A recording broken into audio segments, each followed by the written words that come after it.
وَاسْتَقْبِلُوا أَمْوَاجَ الْبَلَاءِ بِالدُّعَاءِ وَالتَّضَرُّعِ، جب مصیبتوں اور اذیتوں کے طوفان تمہاری طرف منہ کھولے ہوئے آئیں تو اس وقت اللہ سے آہوزاری کرو، اللہ کی حضور دعا کرو، التجا کرو اور اللہ سے مدد مانگو۔ وہ بلاؤں کے رخ کو موڑ دے گا، وہ مصیبتوں کے رخ کو پلٹ دے گا تمہاری جانب۔ لیکن جب تم یہ مزاج نہیں رکھو گے تو مصیبتوں پر مصیبتیں آتی رہیں گی۔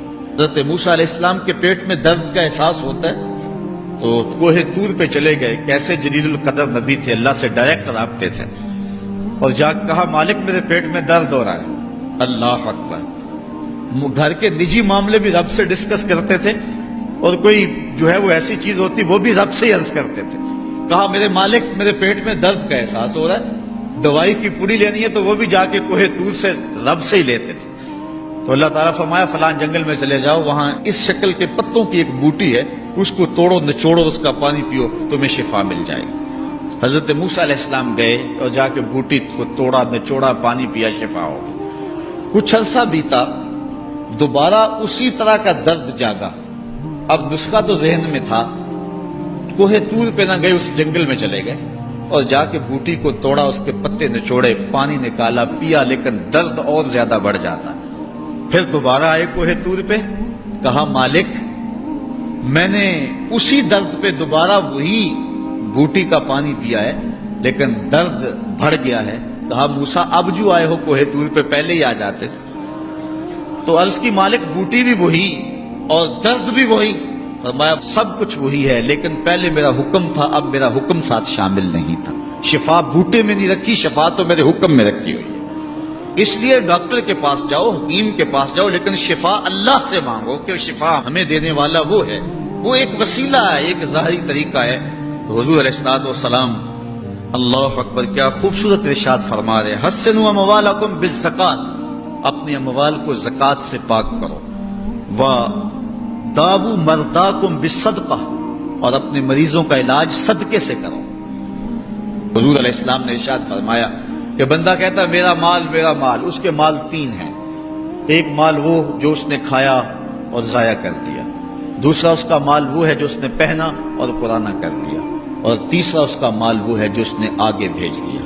فرمایا باقی اس کے وارثوں کا ہے، اس کا نہیں ہے۔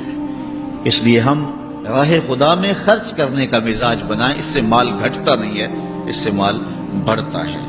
بلکہ جب راہ خدا کے اندر ہم خرچ کرتے ہیں تو ہمارا جو دوسرا مال ہے وہ بھی پاک ہو جاتا ہے۔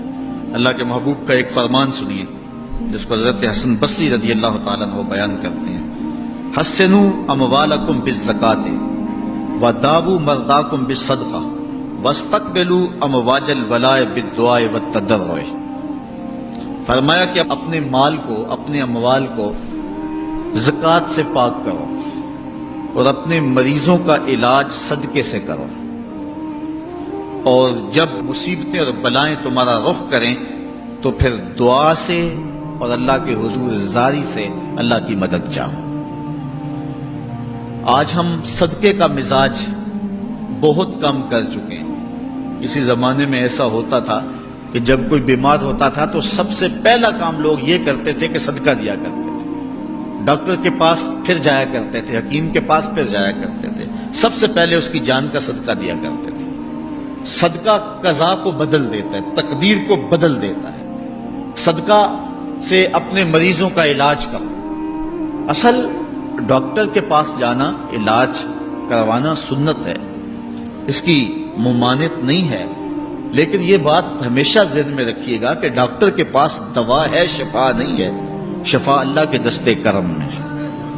اس لیے جب بھی بیمار ہو جاؤ تو پہلے صدقہ کرو اور پھر ڈاکٹر کے پاس جاؤ، اللہ اس صدقے کی برکت سے ڈاکٹر کی دوا میں شفا رکھ دے گا، کیونکہ شفا تو اس کے حکم میں ہے نا، چیزوں میں تو شفا نہیں ہے، وہ تو اس کے حکم